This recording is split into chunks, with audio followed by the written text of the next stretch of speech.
I'm home. The lunch was delicious today, as always. Thank you. As usual, my husband, who had just returned home, placed the tote bag with the lunchbox on the kitchen counter. Welcome back. Dinner will be ready soon, so go ahead and take a bath first. Okay. It was our usual routine. From the tote bag on the counter, I pulled out the square lunchbox. It was empty, neatly eaten. As someone who wakes up at 5 a.m. to make lunch, seeing an empty lunchbox always makes me happy. I smiled to myself, and without thinking much of it, I washed the lunchbox and then finished preparing dinner. Yes, at that moment, I had completely forgotten. I had forgotten that the lunch I had packed for my husband that day was chicken soup. Wait, wasn't it soup yesterday? The next day, while eating the tomato soup my mother had made for lunch, I suddenly remembered. My husband has 2 lunchboxes, a square one and a lunch jar for soup. I had used the soup jar, but the lunchbox that came back was the square one. Last night, I washed the lunchbox but didn't put it back in the cupboard. This morning, I packed a sandwich in it and handed it to him. I started to feel a bad premonition. I contacted someone and asked them to check on my husband. The result left me speechless, as his actions were far beyond anything I could have imagined. My name is Mary Brown, and I'm 30 years old. I used to work at a bank, but after getting married, I started working as an office clerk at my father's company. I met my husband Simon, who is 3 years older than me, through a mutual friend couple, and we got married 2 years ago. Simon, who was looking for a partner at the time, was invited to join us at a gathering organized by our friends. My first impression of him was that he was a tall, handsome man who looked great in a suit. I work in sales at Jones Company, near the station. Oh, the Jones Company? That's the company everyone in town admires. Is your job tough? Well, it's definitely busy, but honestly, it's more challenging because the company is family-run. Oh, I see, I said, smiling wryly, understanding the situation. My own father runs a company where my mother and younger brother also work, so I could relate to what he was saying. The president and his wife are at the top, and the managing director is the president's brother. Recently, their son joined the company in sales. So, it's not easy to complain about things within the company. Jones Company is a company that deals in wholesale food and alcoholic beverages, with about 30 employees. It's relatively well-known locally, with a reputation for paying well, especially for a small-town business. Many people wanted to work there, but because the employees rarely left, it was difficult to get hired. In that sense, it was a well-regarded company. So, what do you do for work, Mary? Before I could answer, our friend jumped in enthusiastically. Mary works at the bank closest to Simon's company. You two might have already met somewhere. Simon looked at me in surprise. Our friend might have been trying to create the impression of a fated encounter. But unfortunately, I worked at a less-known bank in the area, and although Jones Company wasn't too far away, it was still a 10-minute drive. Well, how about we grab dinner sometime after work? I could use someone to listen to my complaints. Sure. I'd be happy to. And that's how my relationship with my husband began. As a salesperson, Simon was not only good at his job but also very considerate. He always took me to great restaurants and gave me thoughtful gifts on special occasions. My friends were envious. When we got married, I left my job at the bank and started working at my father's company, which was struggling with a shortage of staff. My mother, who had been handling all the office work, had also been unwell. Mary, I'm sorry. You had to quit the bank because of me. Don't worry about it. My salary isn't that different from what I made at the bank, and I can go home on time. Plus, I get to enjoy delicious lunches here, so it's all good. Indeed, working at my father's company had many benefits. I didn't have to worry about what to wear because there was a uniform, and I didn't need to do much makeup. The job also allowed for flexibility, so I could manage things at home efficiently. Right now, I'm doing everything I can to save money and avoid unnecessary expenses. This is because our household is dealing with a certain issue. We started our newlywed life in an old 2-story apartment. We didn't want to spend too much money on a place where we wouldn't be home during the day since we both worked. We also wanted to save as much money as possible before having children. One of the issues in our marriage is that my in-laws don't think very highly of me. My parents are country folks, so they're jealous because they think your family is wealthy. They probably misunderstood us not having a wedding as us looking down on them. And wasn't it your responsibility to explain that properly? If you had, maybe things wouldn't have turned out this way. Simon was silent. We didn't have a wedding ceremony. We explained to Simon's parents that we wanted to save money for our life together after marriage, but they were against it, believing that money should be spent on celebrations.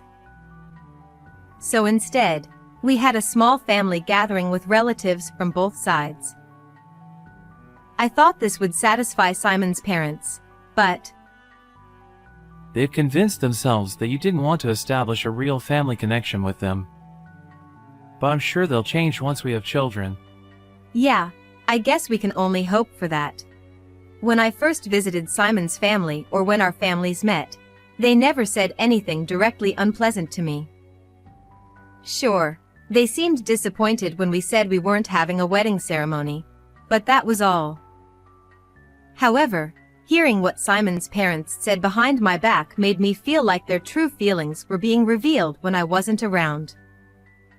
They apparently said things like, "What a stingy family, not spending money on celebrations," or "She's so stuck up and unpleasant," criticizing me and my parents. Until we have kids, you don't need to deal with my family. They've said they don't want to see you. Anyway, He insisted that he would handle things and didn't allow me to contact or visit his parents. Hey, why don't we go and greet them this New Year's Day? I really want to clear up any misunderstandings and get along with them. let's wait until we have kids.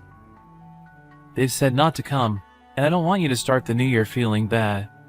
Since Simon's parents lived in the neighboring city, I never accidentally ran into them after we got married. Some of my friends said, "That must be so easy for you," but I couldn't help feeling sad that I couldn't get along with my in-laws. And there was another issue in our household that caused me even more headaches. In some ways, this problem might be even more troublesome. Mary, I need to ask you something. My husband, who had just gotten out of the bath, said hesitantly. "Oh no, not again." "What is it?" "Don't tell me you've already run out of your allowance? You've used up $800 halfway through the month?" While everyone envied me for having a handsome husband, he had a significant flaw. Yeah, sorry. Tomorrow, I'm going out for drinks with the sales team, but I'm running low on cash.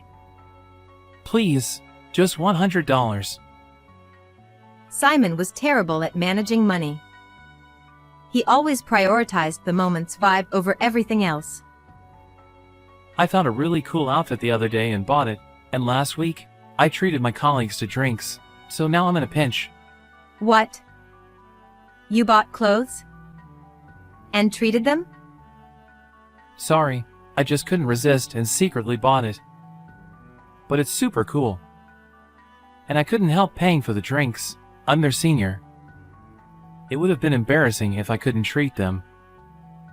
Seriously. That's something you do when you can afford it. If you keep throwing money around just to look good, your debt will never go down. My husband loves fashion and can't resist buying something he wants. On top of that, he's a bit of a show-off and uses spending money as a way to relieve stress. As a result, I can't completely tighten the purse strings, and every month, I end up giving him extra allowance. When we got married, Simon had credit card debt and a car loan for the car he had just bought, with monthly repayments exceeding $1,500.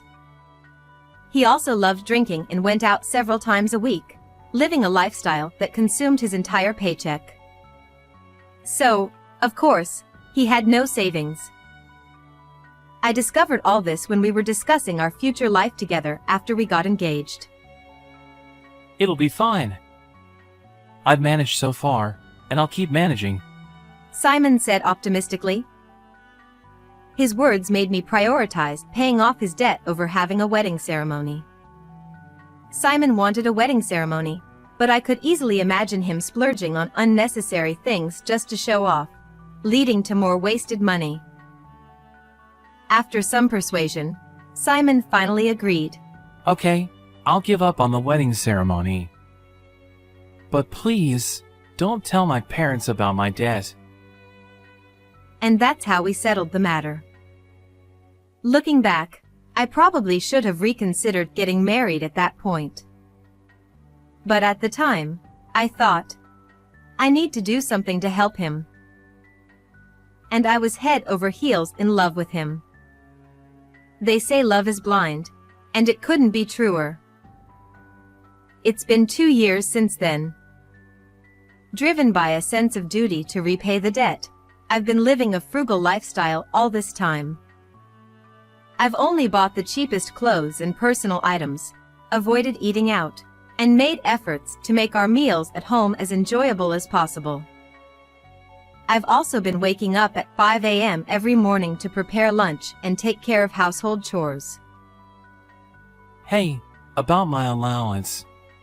Since I always go over it anyway, why not just set it to $1,200 from the start? Sometimes, I still get irritated by my husband's short-sighted attitude. Well, let's talk about that once you've managed to stick to a $1,000 allowance. I couldn't afford to let my guard down. Now that 2 years have passed since we got married, the debt has been reduced by half. We've even started to save a little for the new family member we hope to welcome someday. We've been living off my salary, while all of Simon's income, minus his allowance and a bit for savings, has gone toward early debt repayment. Other than the car loan, we should be able to pay off the rest within a year.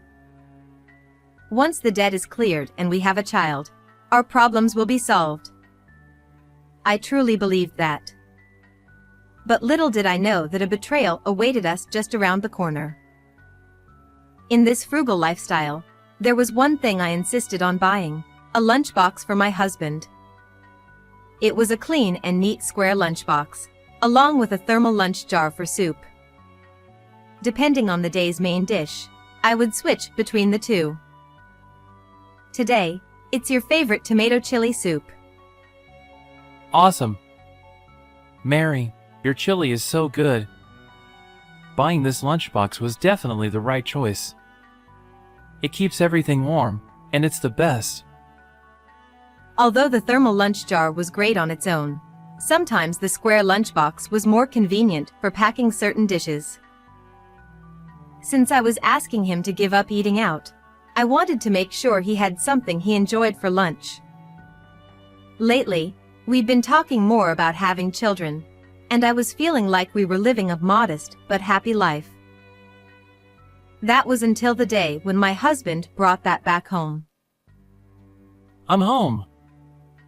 The lunch was delicious again today. Thank you. As usual, my husband placed the tote bag with the lunchbox on the kitchen counter when he returned home. Welcome back. Dinner will be ready soon, so why don't you take a bath first? Okay. It was our usual routine. I pulled out the square lunchbox from the tote bag on the counter. Everything was eaten clean. As someone who wakes up at 5 a.m. every morning to prepare lunch, seeing an empty lunchbox always makes me happy. I smiled to myself and, without giving it much thought, washed the lunchbox and then finished preparing dinner. Yes, at that moment, I had completely forgotten. I had forgotten that the lunch I packed for my husband that day was chicken soup. Wait a minute. Yesterday was definitely soup, wasn't it? The next day, while eating the tomato soup my mother had made for lunch, the thought suddenly struck me. I had used the soup jar, but the square lunchbox was the one that came back. I hadn't returned the washed lunchbox to the cupboard the previous night, and in the morning, I packed a sandwich in it and handed it to him. I started to feel a bad premonition. When I got home, I checked the cupboard where the lunchboxes were kept, and it was empty. What could this situation possibly mean? As I pondered this while preparing dinner, my husband returned home. I'm home. Thanks for the lunch again today. Is the bath ready? Oh. Sorry, I got distracted and forgot to clean it. Just give me a moment. I had been so preoccupied with how to ask him about the lunchbox that I completely forgot about the bath. When I quickly finished cleaning and returned, I found my husband drinking tea while watching TV. Inside the tote bag my husband had placed on the counter was the square lunchbox. Feeling a sense of unease, I quietly opened the cupboard without my husband noticing. And there it was. The soup jar had been returned. Something's off. There's definitely something going on. While my husband was in the bath, I decided to call someone for help. I also decided to do some investigating on my own. That night, I waited for my husband to fall asleep and decided to take a look at his phone. He kept a notebook with his passwords and IDs in the drawer of his desk. The fact that he hadn't changed the hiding spot made me wonder if he had nothing to hide, or if he was seriously underestimating me. When I opened his phone and checked his social media, I saw that he was frequently in contact with someone named S. As I read through the messages, I felt a wave of anger heat up my body. Thanks for the lunch again today. Your lunches are really delicious. It feels like we're newlyweds. Wow, I'm so happy. I can't wait to become your real wife someday. When we get married, I won't cut your allowance for making lunches. S, you're so cute. The ring I gave you looks great on you. I really wish I'd met you before I met her. Just reading the messages, full of heart emojis, made me feel sick to my stomach. I was shocked that there was a woman who would knowingly prepare lunches for a married man. As I scrolled further back, I came across the messages from that day. Simon, I'm so sorry. I wasn't able to pick up the lunchbox today. Was everything okay? No worries. That's why I had to use the same lunchbox. It was supposed to be the soup jar, but she didn't even notice and just washed it. So that's why I hadn't noticed the switch in the lunchbox. I couldn't help but be impressed by how prepared they were, even going so far as to have the same lunchbox. But when I read S's next message, I felt as if my heart had stopped. Your wife is really clueless, isn't she? It's lucky for us, though, she doesn't even notice when we stay over. Make sure to give me lots of love again. Stay over? The realization of his affair hit me like a ton of bricks, and my hands began to tremble. There were even pictures of the two of them, half naked and cozy together, likely taken during a trip. Curious, I scrolled further back through their messages and discovered that S had started making lunches for Simon about 6 months ago. It suddenly clicked. Around the same time last year, Simon had started staying over at his parents' house occasionally. So that's what it was all about.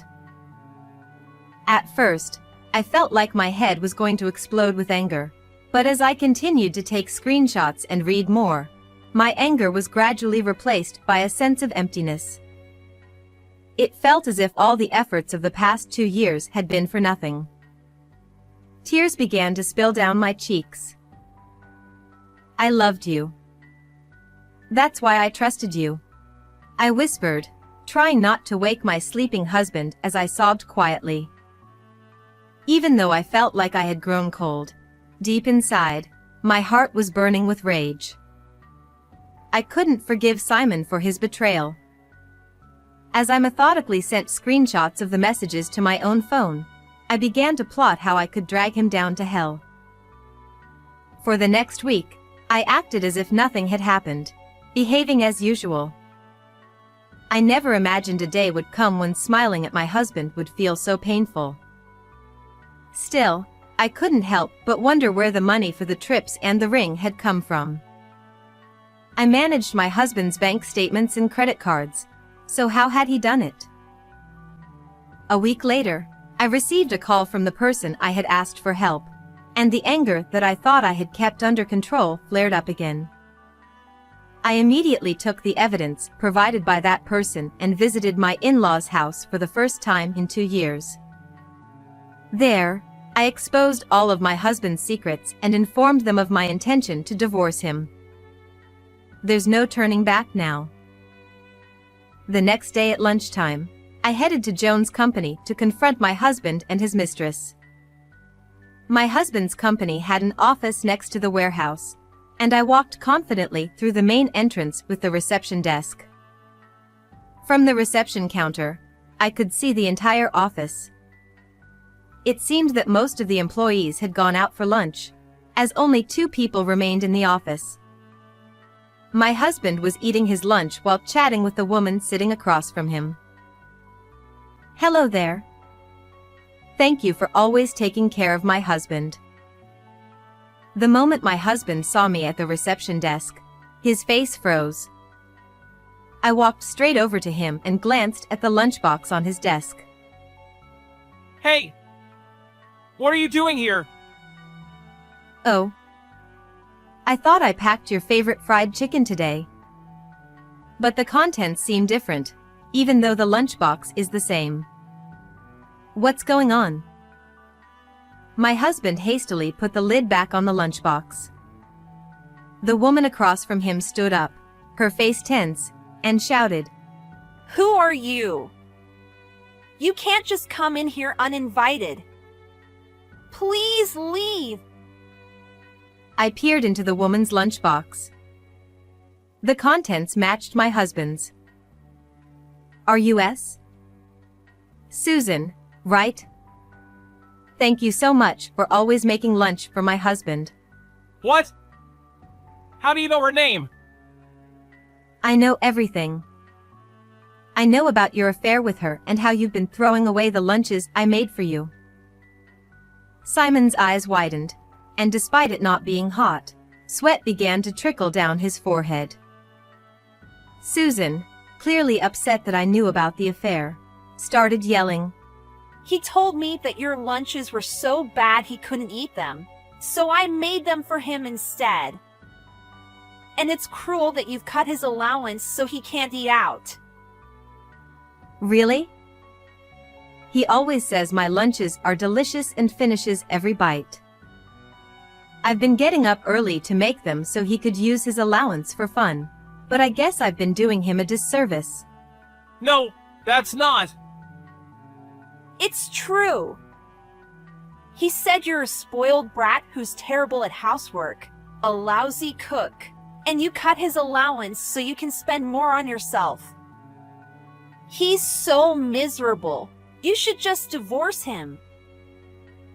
It was my first time meeting Susan, and I was a bit surprised. Honestly, I had expected her to be younger. but she didn't seem to be much younger than me. Oh, I see. You said you wanted to become his wife soon, right? Are you in a hurry to get married? Just so you know, if you marry him, you'll be stuck in debt and won't be able to have kids. Plus his family strangely dislikes me. Wait, debt? Hey! You should go home. You're causing a scene at the office. We can talk about this at home, okay? My husband, drenched in sweat, desperately tried to push me out the door. Just then, a middle-aged woman peeked out from behind a partitioned area in the back. Feel free to take your time and talk it out. It's lunchtime after all. Mary is like a daughter to me, and if needed, I'm willing to testify about what's been going on here. Huh? Daughter? What's going on? I didn't know you two knew each other. The person I had contacted for help was Kathy, the company president's wife. She had been my mother's best friend since their school days and often visited our home when I was little. When Simon and I started dating, I never got around to telling him about my connection with Kathy. Kathy had been discreetly observing the behavior of Simon and Susan at the office and had been keeping an eye on where the lunches I made were ending up. You've been throwing away the lunches I made in the office's break room trash every day. I have a video of it, which I've shown to your parents. What? You showed my parents? Yes, I went to your parents' house yesterday. I exposed all of your secrets. They were shocked to learn that you had been making me out to be the villain while secretly taking money from them. No wonder you didn't want me near your parents. During my visit to my in-laws, they also revealed something surprising. They had been led to believe that I, being from a wealthy family, looked down on them for being poor and didn't want to associate with them. They were also told that I was infertile and that the high cost of treatment was making life difficult. So they had been giving Simon $500 a month. Seems like you've been asking for extra pocket money too. So in total, you've had a $1,500 monthly allowance? And the new clothes you bought were stashed in your parents' closet. Well, that's...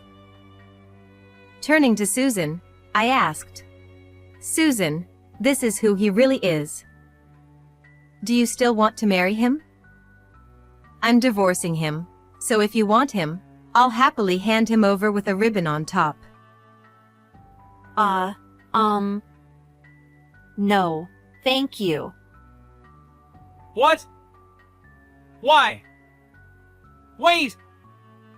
Let's not rush into divorce. I was just playing around with her. I promise I'll do better from now on. Please, I'm sorry. I'll make it up to you.